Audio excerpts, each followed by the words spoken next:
Ngiyanibingelela abalandeli, ngibonge nje umusa nothando ukuthi isekhona nisawabuka lamavidiyo.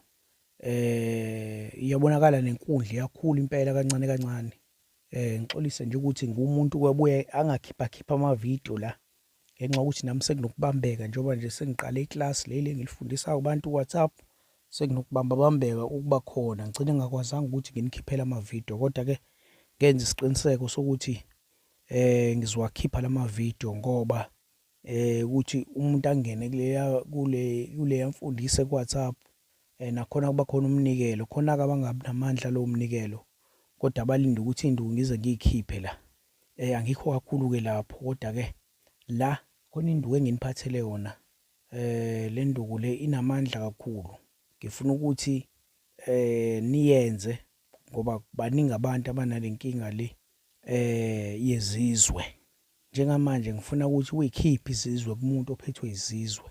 Ziningi-ke iy'nkomba zomuntu ophethwe izizwe, ngayichaza cishe kushona ilanga, ngoba abanye babo uthola bayahayiza, abanye babo kwenzeka nje izinto ey'ningi kakhulu kubona.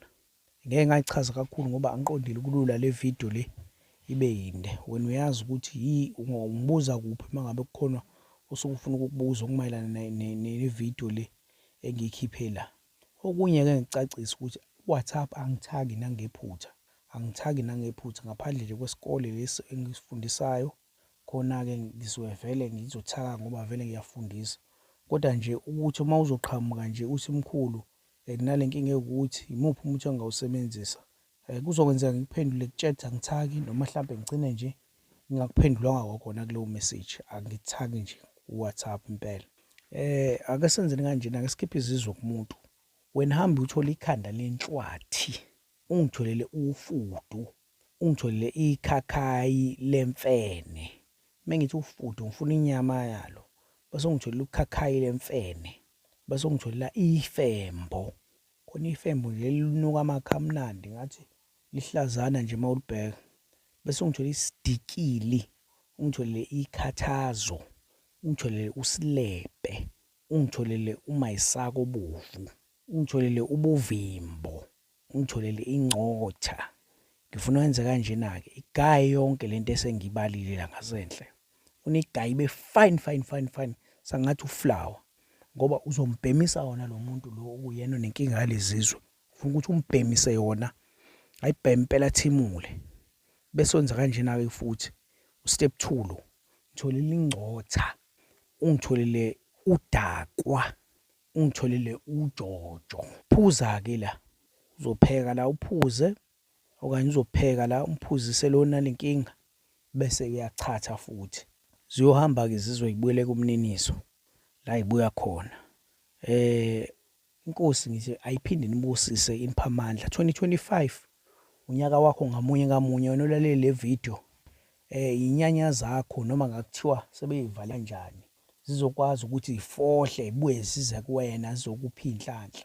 Ngisho ngakuthiwa sebebhejile bathe cha, wena usoze walungelwa yilutho. Ngithi kulo nyaka konke kuzolunga, ngamathonga akini konke kuzolunga. Wena nje kuphela kumele wazi ukuthi amathonga akini awuhlukani nawo. Uma ngithi awuhlukani nawo, ngisho ukuthi nawe uhambe wabheke, ucele kuwona, ubonge kuwona uma kumele ubonge. Ngisho ngakuthiwa sebethe cha, awusadingeki ekhaya ngoba wena ukholelwa kulezi zinto zamathongo, awusafuneki ekhaya, ungaphinde uze ekhaya bakukhiphe inyumbazane. Engingakusho ngithi mina, wena ungumntwana wethongo, okumele ukwenze ukuthi into yakho njengoba uthi uyayithanda, uyayenza, uyakholelwa kuyona, qhubeka kanjalo.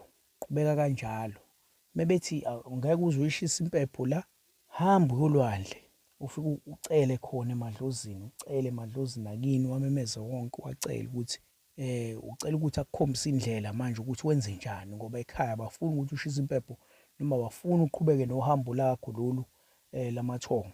Bawufika abadala kuwena bakutshela ukuthi kuphi ongakwenza, bawukhombisa indlela, ikakhulukazi nje isikhathi esiningi bawufika mhlawumbe bakutshela ukuthi hhayi, fika ulwandle uzosithatha, uyobona izinto ziyokuhambela kahle, ukuthi laba abasele ekhaya izinto zona ziyobajikela ingabahambeli kahle, ngoba abantu abadala bobe sebehleli nawe ngoba wena obukwazi ukuthi ubanake noma ubanakekele.